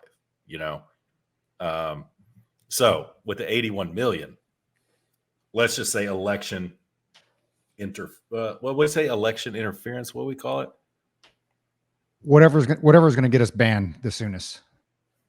What do they call it, Josh? Election interference or election meddling? Meddling. Let's just call it interference. Election interference 2020. Let's start out with that one. Would you, Josh, I'll kick it to you. Election interference, and this doesn't have to be a long conversation, but would you, on a scale of 1 to 5, what do you call 2020 election interference? 1 being like, no, this is like true, and 5 being like, this is absolutely no. Like one lasers. 1 is flat Earth. 5 is space lasers. No, I'm sorry. Oh. 1 is flat Earth and space lasers. The other one is Epstein didn't kill himself. I'm sorry. Oh, I think it's a 3. A 3? Okay. I think it's a 3. All right. Lot go. I agree with that. I mean, I don't. Yeah. God, man, we could spend a whole. I'm just going off the cuff, man. I'm not going to get into explanations on this stuff. Like, it's a 4, dude. It's a 4 based on, do I think there was like this centralized? I mean, even though, ideologically there was a centralized movement, but there was no puppet master, right? Saying, okay, I've got all the minions, all these states and this and that. But, we broke it down before with just pure numbers, just looking at pure stats and voter turnout. Dude, you will never sell me on 81, 83% voter turnout for either side. Okay. Hunter Biden you will laptop. Never sell me on it. Hunter Biden laptop. Yeah. Oh, that's a 5, right? Was a 1. Yeah. Now it's a 5. Yeah. Hunter Biden laptop is a 5. Okay. But that was part of the whole election interference thing. It's like there was definitely a manipulation, right? Yeah. But whatever. But to say that there was an all-powerful Oz controlling everything, yeah, I'm with you. I don't believe that. But I do believe there was some coordinated efforts to try to suppress votes. So, Josh, you said you had some good ones, or somebody said. So have some really good ones, and these are all like, dude, these are all 1s, right? These are all Jewish space lasers. The moon landing was fake. These are all 1s. JFK was killed by the U.S. Oh wait, maybe that's not. That's a 5. That's a U.S. 5. government. U.S. government's covering up UFO. Oh no, that's not a 1 either. Kona blue, baby. Kona blue. Deep state scheming. Oh no, that's not a 1 either. Let's see. The U.S. government killed Martin Luther King. No, that's not a 1 either. Oh man, dude, I'm not doing very well on these. Let's see what else. Oh, Bill Gates and Fauci funded and created the COVID-19. Nope, that's not a 1. Yeah, all right, that's all I got. I got nothing. I thought those were all 1s, but what's the time from what's the maximum effective range of a conspiracy theory to the truth? About 6 months. 6 months. 6 months, but I think it took a little longer for the Wuhan one, the Wuhan origin, the Wuhan lab, because Yeah. remember we got banned for that, for just asking the question. Just asking the question. We didn't come out and say, yep, it came from the lab. I mean, I'm sure one of us It was might have 6 said months, that. dude. You know, the problem was people wanted to stay home, and I'm fine with that. Let's just call it what it is, right? Everybody knew where this thing came from. It just the bottom line is people were getting paid the same salary to not have to go to work, to stay at home, to telework. I'm totally fine with that. The only reason that damn thing went on for as long as it did is because of that. Because you had teachers talking about, well, I'm going to Zoom. It's like, is that a surfboard behind you? Oh no, I'm in my apartment. No, I'm pretty sure I just saw a pineapple Mai Tai, being handed. That's what they wanted to do, right? So it's like, hey, just be real. I wanted to stay home and collect my paycheck, and who wouldn't want to do that? So, Roger, do you have any favorite conspiracy theories that are like around like the 2.5 threshold, where it's like, So what I don't do know about this one? The Kona Blue thing is pretty interesting, and the unidentified aerial phenomenon. It was kind of crazy because I don't generally listen to a lot of Joe Rogan unless there's like I go back and search. Like there's certain ones I want to hear. It's not something I listen to every day. And Tucker Carlson was on there, and I tell you what, man, I don't know. Like I generally liked Tucker Carlson. I don't watch a lot of his stuff consistently, but with that being said, I hadn't heard from Tucker in probably a couple months. I haven't listened to anything that he had put out. And I don't know, maybe if I'm just desensitized because I was listening to him or watching him every night on Fox News. But he kind of reminds me of Glenn Beck, man, where you remember when Glenn Beck was on Fox News all the time and then he kind of just like went off the handle. I think Tucker is kind of going that way. And maybe he always did. Maybe he was always like that. And I was just desensitized. But anyway, when they were starting the recording, he's like, holy cow. And Josh shot it out on our group text. Maybe he can post it on our site. But basically DHS had come out and they said, hey, there's this program that we had and it's tracking unidentified aerial phenomena. And what's interesting about this is that it talks about budgetary allocations for like injuries, coming in contact with these UAPs and medical staff that can treat this stuff. And so that, the way they explain it was, well, no, these were just courses of action. These were plans of action. We haven't really come into contact with any of this stuff, but we need to go ahead and set up a department and allocate money to have this stuff just in case. So that's kind of the way that Tucker took, he ran down the aisle with it. He's like, hey man, we there you go. Havana syndrome. Yeah, dude. And there's more and more things coming out on that one. We're definitely getting banned now. Yeah. Well, you know what though? At least we're doing it at the end. But that's pretty interesting. Maybe Josh can post the slides up. I don't know if this falls in the conspiracy theory realm or not, or whatever. But here's the best one that I've got is Joe Biden's uncle really was eaten by cannibals in New Guinea. Oh my God, Uncle Bozy, man, Uncle Bozy. I can't remember who said it, but that the story he was telling reminded me of like a Looney Tunes. You ever watching Looney Tunes with Bugs Bunny and like get boiled by the cannibals? It's like this guy's mind is just gone. Yeah, I love it, Josh. You talked about the Havana syndrome. But I'll save that for another one because it's not classified, dude. It's not classified. I got hit with something. I don't know what it was. I tried to report it to everyone, and no one listened. No one listened. And something happened. We'll save that for another podcast. Yeah. Now I'm looking at this one because, yeah, man, we talked about that for a while, and I'd love to talk about it on this podcast because it's not classified because it was never reported. I tried, but it was never ingested, so it's not classified. What happened to me is a personal experience that was never documented. So I'd love to talk about that someday. Now here's one that in my world is like a 4.7. Remember when Coca-Cola came out with New Coke? Remember that? Were y'all too young to you remember that? So the conspiracy is they did that on purpose to boost sales of original Coke because they knew before they put this out, it was just going to be a complete disaster. And then if you look at like the marketing, Coca-Cola, when they what they call it, original formula, when that came back out, it blew the roof off everything and put Pepsi into the dumpster. It put it into the absolute dumpster. Another one, Josh, I'm gonna throw this to you.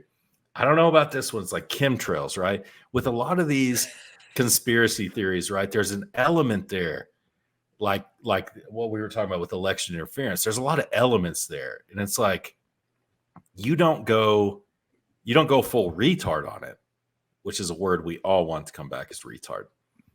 You don't go full retard on it and just buy in completely, but there are elements, right? These chemtrails, cloud seeding. And I don't know if you saw, Josh, in Abu Dhabi, I think it was Abu Dhabi, where this is where they got all that rain because they seeded the clouds and it caused all this precipitation. So it's like, well, there's something to it. So should we call that like a 2.5? Like chemtrails? On the chemtrails thing, I'm not there.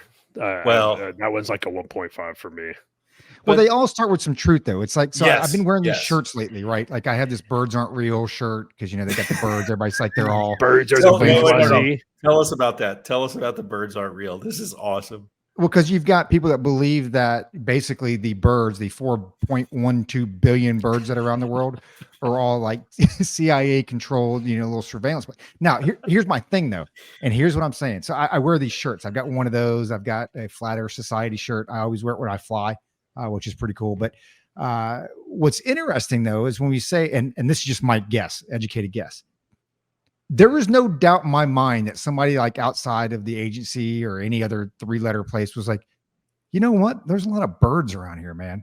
Let's put a camera on a fake one, just stick it on top of a building. I guarantee that happened. I would guarantee there are at least a dozen birds that are fake on some DC buildings, Boston buildings, New York City buildings that have cameras in them. And that's how it blows up, right? That guy goes off and he tells somebody, yeah, we just, it looked like an owl that was sitting on my tire. Yeah, it's 150 feet up. Nobody's going to see this thing. It looks like a bird, right? And that's how it goes. That's how all this stuff starts. It's like with the chemtrails. You say chemtrails aren't real. It's like, well, hey, dude, cloud seeding is legit. That is real. And a lot of places are looking at cloud seeding as a solution, to the water shortage, right? And I think when you're talking about Abu Dhabi, they got like 2 years worth of rain in like 24 hours or something like that. But that's how it starts, right? Yeah, I'm not gonna say that one. It starts with something that's like, hey, man, cloud seeding's been around for a while. That is now, I think the chemtrail thing's probably been around longer, the conspiracy. But there's no doubt in my mind, dude. All that stuff is grounded in a little bit of truth, and then it just takes off from there. I'll say it and kick it to Josh. It's like there's a very popular conspiracy theory. I'll put Josh on the spot. Do you rate this 1 to 5? Is Michelle Obama is actually a man? That's a 5.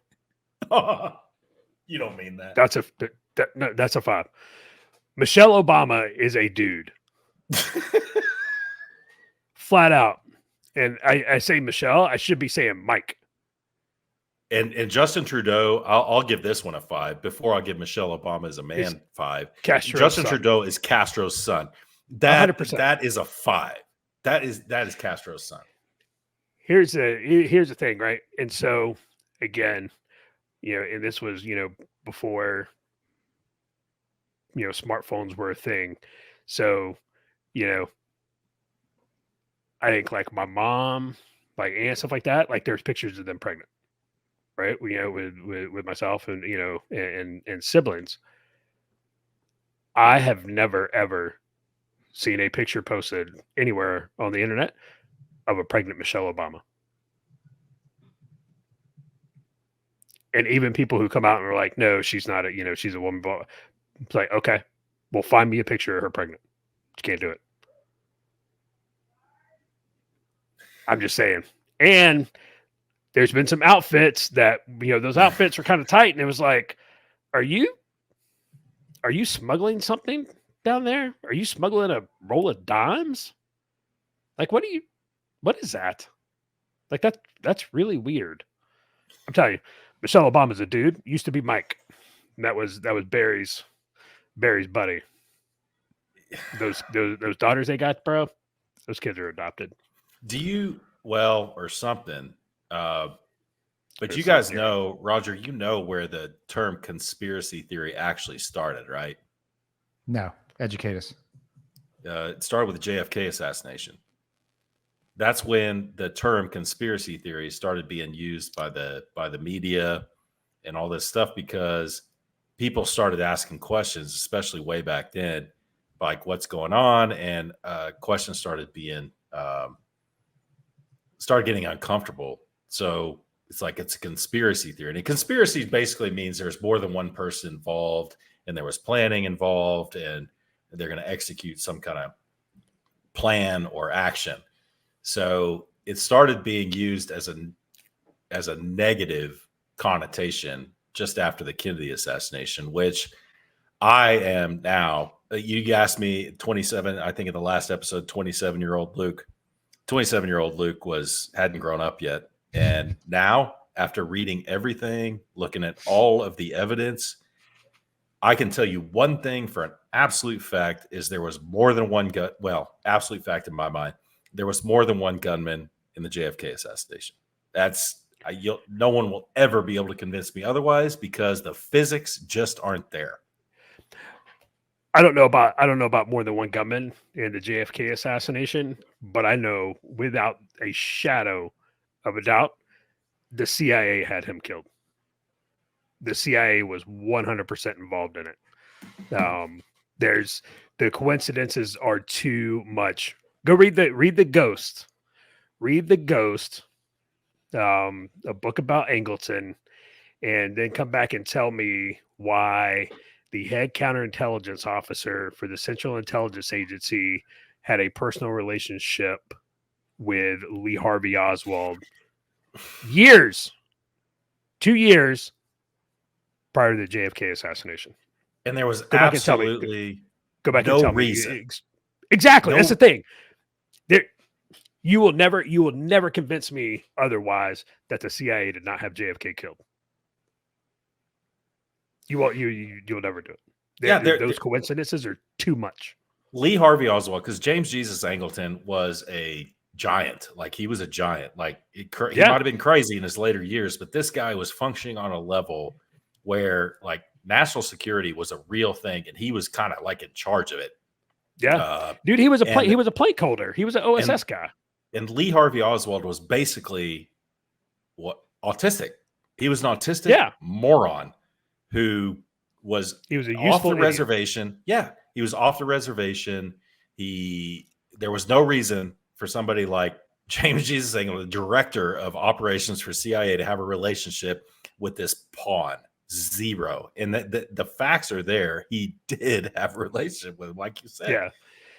And the whole, dude, there's no way. And then some, and then Jack Ruby just shows up, because he's so, distraught over JFK being assassinated. Just Jack Ruby's not even a player in it, but he's still got ties to the mafia. And then you go all the way back to, to Bobby Kennedy, as the AG who's going after that. Dude, no way. You'd ever convince you would never, ever, ever convince me otherwise. The agency had him killed. So RFK, he actually addresses that on Joe Rogan. I think he's done a couple of other interviews where he's a firm believer in that happened. I guess here's because they go to the agency. The agency's like, oh no, we didn't do that. Like they're going to come out and say, yeah, we assassinated the president of the United States at the time. And RFK talks about you need to look a little bit closer at that, Josh. You need to blow up that photo. But RFK talks about, it was the military industrial complex and the fact that his uncle wasn't sending troops to Vietnam. And that's one of the reasons, whatever. So my question is this, I know we only got a couple minutes and Luke, you can take this or Josh or whatever, but I mean, that never comes out, right? Like, they've had congressional hearings, and let's say, I mean, the CIA did. I mean, there was just, and one, you got to look at the time frame. I'm just saying, in general, the three-letter agencies were doing a lot of things that violated a lot of people's rights. Okay? Oh yeah, all the time. But there's no way that stuff ever comes out. So we just never know. I mean, it never comes out. Even if it was true 100%, it never comes out. It gets squashed. No, they would never release that. I mean, they had the church hearings, and everything. After that, I mean, dude, because Angleton, I mean, he was opening mail. He was opening private citizens' mail, right, to find blackmail stuff to use against them. Not only private citizens, but elected officials and everything. But there is no way that the government will ever release that because it would, I mean, it's not going to destroy my faith or confidence in our institutions because that's already gone.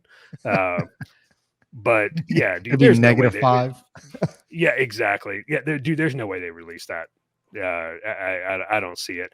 I mean, Trump promised, I'm going to vote for Trump this election because he promised to declassify all that stuff, and he's very trustworthy, and I'm going to take him at his word. Now, why that he's is all actually that gonna stuff do still that. classified? I mean, think about it. After all of these years, what is the Yeah. point of keeping that classified? Dude, you know why? We talked about it. I think a few episodes ago. It's like, whatever. There are still people who know about it. That's why it's still classified. So I think I've said this, I don't know, 3 or 4 episodes ago. I think that they are by conspiracy theories, they're in the process of sapping it even further, to where you're limiting the access, limiting. So no one knows about it. No one alive knows what actually happened. And once actually no one knows, then they'll maybe release it, maybe. But I think we're 40 years away from that, probably. I don't know. We won't see it in our lifetime. No, I don't think. No. So Josh said, close this out, Luke. Sure thing, guys. So hour 55 minutes, episode 148, almost in the bag. I'm hoping our production person, our sound and video guy, doesn't have too many problems because Josh had some technical difficulties. I think I did too. So we apologize for our underpaid production guy. Appreciate y'all sticking with us. We're endeavoring to do these once a week. We enjoy doing this a lot. It's just really hard to get us all 3 together at the same time, and we argue about the time all day long. I had to delay an hour. Roger yelled at me. Josh didn't for once. It was great. But yeah, priorities, right? Like we were saying, Roger, back and forth, priorities. And we're going to say it another time. All 3 of us say it. The most valuable commodity on earth that you can't even buy is time. And we appreciate you all listening to us. It's a priority for you. And that means a lot to us, all 7 of y'all. So thanks for listening. Until next time, keep your canteen cups full of whatever you want and tightly secured. Hey, quick shout out to the IRS. Love you guys. F y'all. You should go look into Josh's sister's friend's business who has a cash business. Just saying. Peace out.